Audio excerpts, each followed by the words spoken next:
رسول اللہ صلی اللہ تعالی علیہ وسلم نے فرمایا، صحابہ لیلۃ القدر میں یہ دعا ضرور پڑھو۔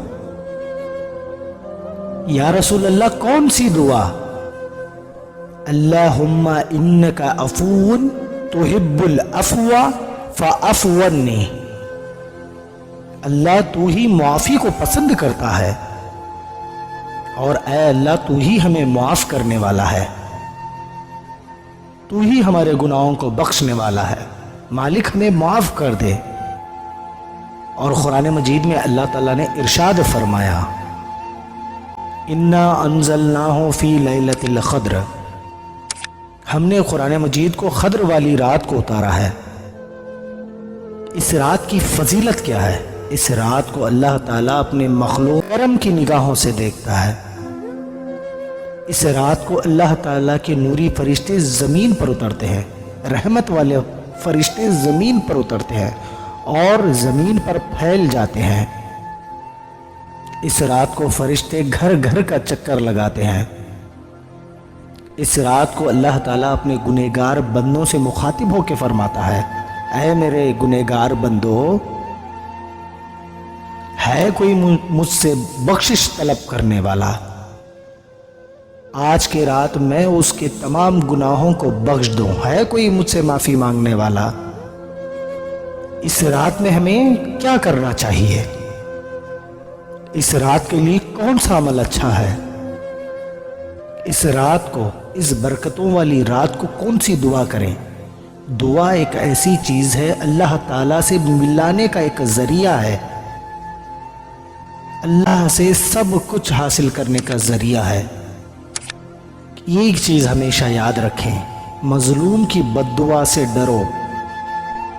خدا کا عرش کتنا مضبوط ہے، اتنا مضبوط عرش خدا کا ہل جاتا ہے۔ ایک مظلوم کی بد دعا سے خدا کا عرش ہل جاتا ہے۔ خدا کا عرش اتنا طاقتور ہونے کے باوجود بھی مظلوم کی دعا اور مظلوم کی بد دعا اللہ کے عرش کو ہلا دیتی ہے۔ اللہ نے دعا میں اتنی طاقت رکھی ہے۔ صحابہ اکرام نے رسول اللہ صلی اللہ تعالی علیہ وسلم سے پوچھا، حضور دعا کی قبولیت کا کوئی وظیفہ بتا دیں۔ سرکار کوئی ایسی ایک دعا بتائیں جس دعا کے برکت سے ہماری ساری دعائیں قبول ہو جائے۔ میرے نبی نے فرمایا، صحابہ میرے پاس 3 دعائیں ہیں، 3 وظیفے ہیں، جب بھی تم دعا کرو تو ان تین دعاؤں کے ساتھ اللہ سے متوجہ کرو۔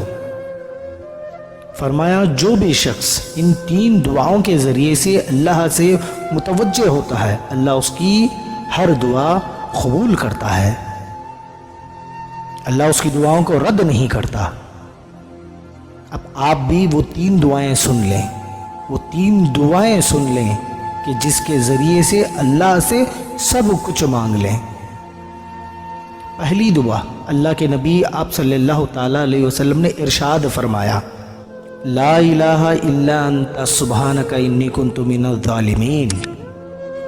اللہ تیرے سوا کوئی عبادت کے لیے لائق نہیں، میں ہی ظالم ہوں، میں ہی ظالم ہوں۔ میرے نبی نے فرمایا، یونس علیہ السلام قیامت تک مچھلی کے پیٹ میں رہتے، قیامت تک مچھلی کے پیٹ سے ہی نہ نکلتے اگر وہ یہ دعا نہ پڑھتے، لا الہ الا انت سبحانک انی کنت من الظالمین۔ اتنی بڑی مصیبت، اتنی بڑی آزمائش ایک ہی دعا سے ٹل گئی، لا الہ الا انت سبحانک انی کنت من الظالمین۔ ایک ہی دعا، یہ دعا بڑے بڑے مصیبتوں کو ٹال دیتی ہے۔ دوسری دعا، دوسرا وظیفہ، یا حیو یا قیوم برحمتک استغیث۔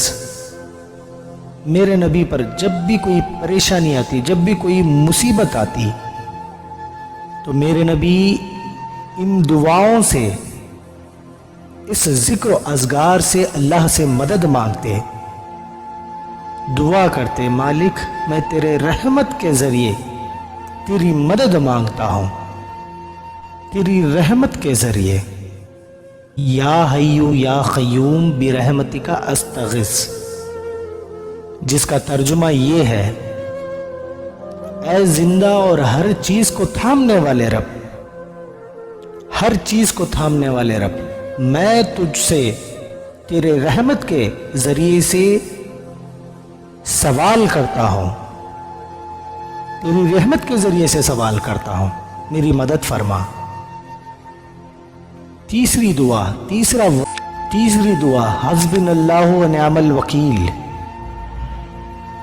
فرمایا جب ابراہیم علیہ السلام کو آگ میں ڈالا جا رہا تھا، آگ میں پھینکا جا رہا تھا، آگ کبھی بھی گلزار نہ بنتی، کبھی بھی گلزار نہ بنتی اگر حضرت ابراہیم علیہ السلام یہ دعا نہ پڑھتے، حسبنا اللہ و نعم الوکیل۔ فرمایا جب دعائیں قبول نہ ہو تو دعاؤں سے پہلے ان دعاؤں کو ضرور پڑھنا، ان دعاؤں کے ذریعے سے ہم اللہ سے جو بھی مانگیں گے اللہ ہمیں دے گا۔ ایک شخص ساری رات اللہ اللہ کیا کرتا تھا، خوب عبادت کیا کرتا تھا۔ ایک رات شیطان آیا، کہنے لگا تو کیوں اتنی محنت اور مشقت کے ساتھ اللہ اللہ اللہ کرتے کرتے ساری رات کو گزار دیتا ہے؟ تو سوتا نہیں، تجھے نیند نہیں آتی؟ آخر تو بھی تو انسان ہے، تو بھی تو بندہ ہے۔ اس شخص نے کہا دفع ہو جا، مجھے میرے رب کا نام لینے دے۔ شیطان نے کہا اچھا چل یہ بتا، تیرے رب کی طرف سے تجھے کوئی جواب بھی ملا ہے؟ تو یہاں ساری رات اللہ اللہ کرتے رہتا ہے، کبھی تجھے جواب بھی ملا؟ اس نے کہا کبھی نہیں ملا۔ تو پھر اس طرح مشقتیں اور محنت کرنے کی ضرورت ہی کیا ہے؟ اس قدر ساری رات بیٹھ کے اللہ اللہ کرنے کی ضرورت ہی کیا ہے جو کبھی جواب نہیں دیتا؟ معاذ اللہ۔ اب اس شخص نے کیا کیا؟ شیطان کی باتوں میں آ گیا، مصلی اٹھایا اور بازو رکھ دیا، مصلی رکھ کے وہ سو گیا، آنکھ لگ گئی۔ جب یہ بندہ سو گیا، خواب میں حضرت خضر علیہ السلام تشریف لے آئے۔ وہ اللہ کے نیک بندے، میں اللہ کا پیغام لے کے آیا ہوں۔ اللہ فرما رہا ہے تو کیوں مایوس ہو گیا ہے؟ ہم تجھے کیوں جواب نہیں دیتے؟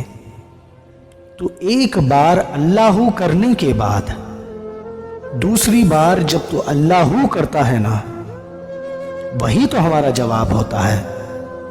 اگر میں تجھے جواب نہ دوں تو دوسری بار اللہ اللہ نہیں کر سکتا۔ او میرے بندے مایوس مت ہو۔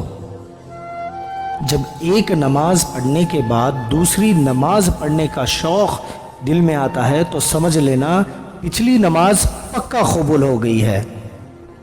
فرمایا جب ایک نیکی کرنے کے بعد دوسری نیکی کرنے کی توفیق مل جائے، کہ جب تمہیں دوسری مرتبہ نیکی کرنے کا موقع مل جائے تو پکا یقین کر لینا تو تمہاری پچھلی والی نیکی اللہ نے قبول کر لی ہے۔ یہی تو اللہ کا جواب ہے۔ اسی لیے اللہ تجھے دوسری مرتبہ نیکی کرنے کی توفیق دے رہا ہے۔ لیکن انسان اس دنیا میں آ کے پیسوں کی اکڑ میں مکر جاتا ہے۔ لیکن یاد رکھیں، جہاں پیسہ دولت کام نہیں آتی وہاں ایک دعا کام آتی ہے، اور اس ایک دعا کے ذریعے سے اس کے تمام پریشانیاں ختم